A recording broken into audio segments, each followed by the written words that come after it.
Assalamualaikum warahmatullahi wabarakatuh.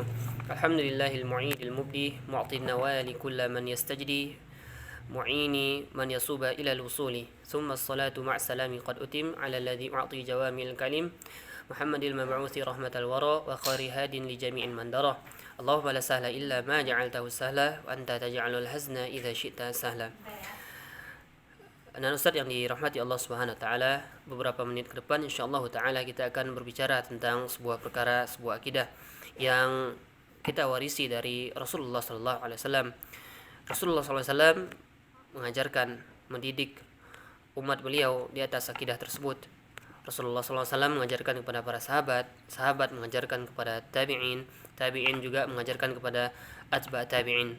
Namun sebelum Ustaz menyampaikan akidah tersebut, Ustaz ingin bertanya beberapa hal. Pertama,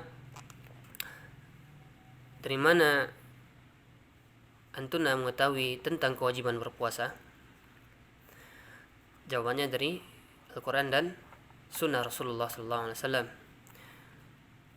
Apabila anda telah mengetahui bahwasanya perintah puasa berasal dari Al-Quran dan Sunnah Rasulullah SAW, maka demikian pula perintah salat, perintah haji, perintah berzakat, perintah untuk menjauhi perbuatan zina juga berasal dari Al-Quran dan Sunnah Rasulullah SAW.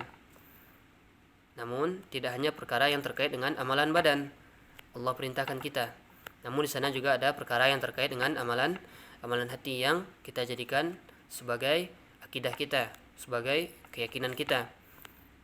Apa amalan tersebut? Di antaranya adalah keyakinan kita tentang keberadaan Allah Subhanahu wa taala. Sekarang coba bayangkan seandainya suatu hari nanti anak-anak Ustadz datang atau dikunjungi oleh seseorang, kemudian dia bertanya kepada anak-anak Ustadz sekalian, di mana Allah? Apa yang Anda jawab? Allah berada di atas langit.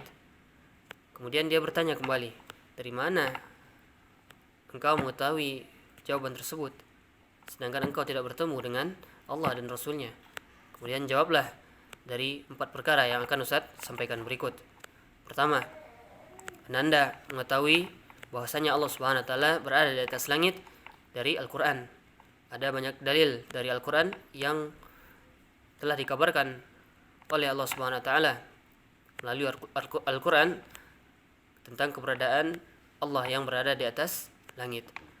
Di antaranya adalah firman Allah Subhanahu wa taala dalam surat Thaha ayat 5. Ar-Rahmanu 'alal 'arsy istawa.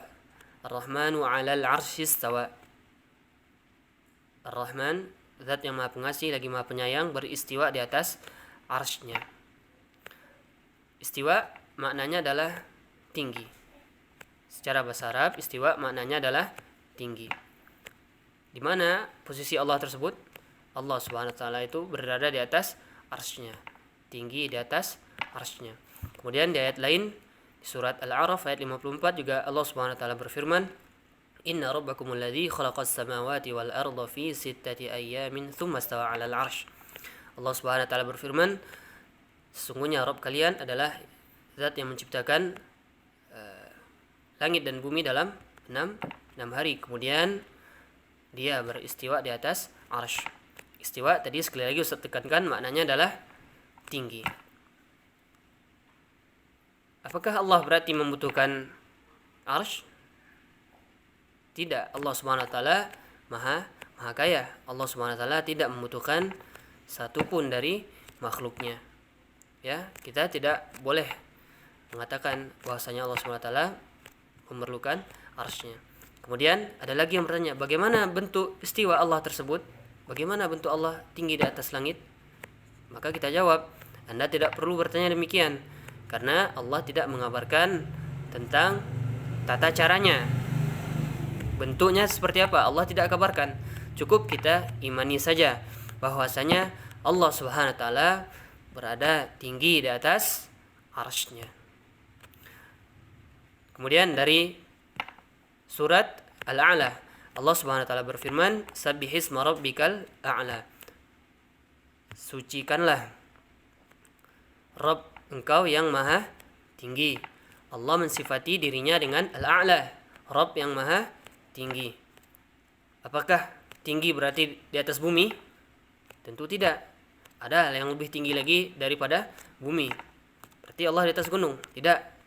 Ada lebih tinggi lagi di atas gunung. Allah berada di atas langit? Tidak. Malah Allah lebih tinggi lagi.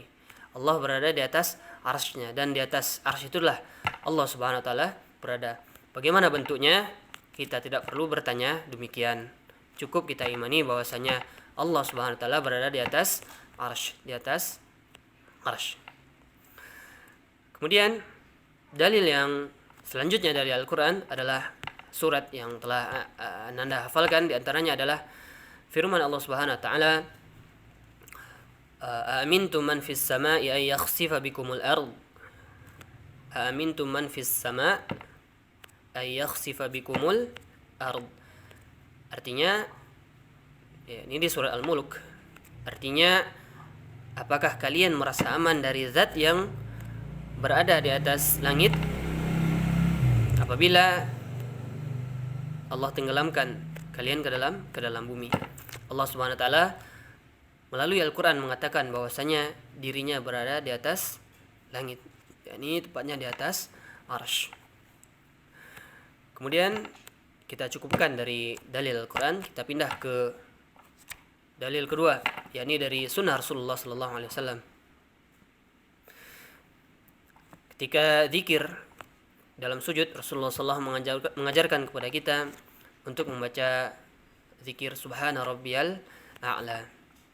Artinya maha suci Tuhanku yang maha tinggi. Maha suci Tuhan yang Rabb yang maha tinggi. Sini Rasulullah SAW menetapkan bahwasanya Allah memiliki sifat Al-A'la, yakni Allah itu maha tinggi.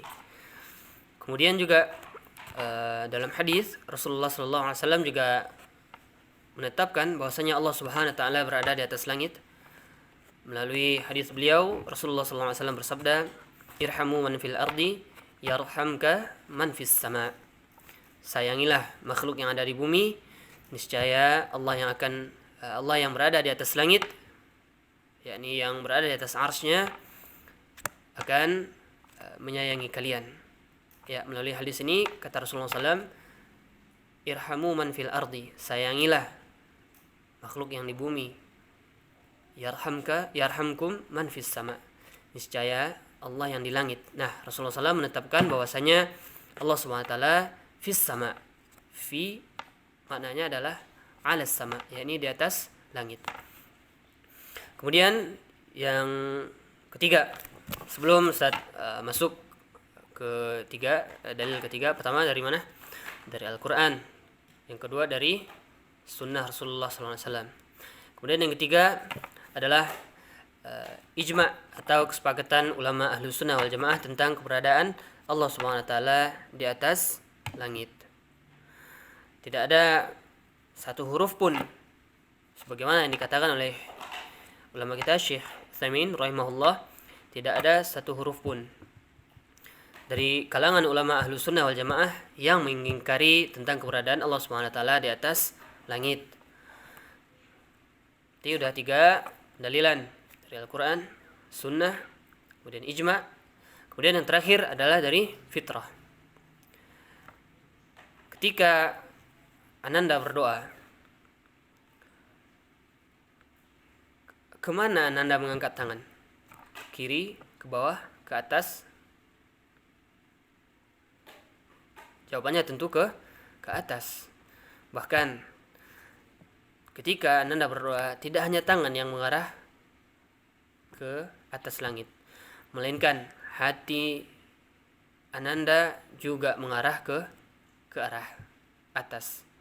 Yakni secara fitrah Allah telah tanamkan di hati manusia bahwasanya Rabb mereka yang telah menciptakan mereka, menciptakan langit dan bumi ini, berada di atas langit, yakni Allah Subhanahu wa taala beristiwa di atas arsy. Jadi kesimpulannya, pertama, Allah SWT beristiwa di atas arsy. Istiwa maksudnya adalah tinggi di atas arsy-Nya. Kemudian dapat kita ketahui bahwasanya Allah Subhanahu wa taala tinggi, berada di atas langit melalui empat hal. Pertama, Quran, kemudian sunnah Rasulullah SAW, yang ketiga adalah ijma ulama ahlu sunnah wal jamaah, kemudian yang keempat adalah dalil secara fitrah. Demikian yang dapat Ustaz sampaikan tentang keberadaan Allah Subhanahu wa taala. Jadikanlah ini keyakinan yang kuat di hati Anda sekalian. Kemudian jangan ragu lagi dan tepislah jawaban orang-orang yang mengatakan bahwasanya Allah Subhanahu wa taala berada di mana-mana. Tidak, Allah Subhanahu wa taala berada di atas langit, yakni beristiwa di atas arsy-Nya. Demikian, subhanakallahumma bihamdika asyhadu an la ilaha illa anta astaghfiruka wa atubu ilaik. Assalamualaikum warahmatullahi wabarakatuh.